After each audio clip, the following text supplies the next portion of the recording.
की रेत पे कुछ मेरे नाम सा।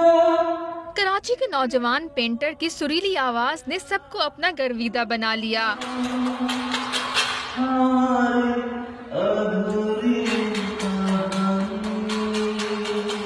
टैलेंटेड पेंटर आरिफ की खूबसूरत आवाज को किसी धुन की जरूरत नहीं।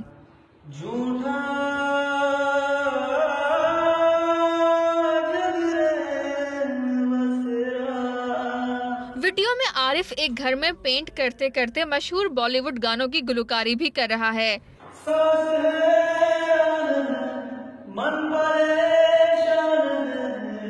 लाइव वीडियो के दौरान सार्फिन आरिफ से अपनी पसंद के गानों की फरमाइश करते रहे।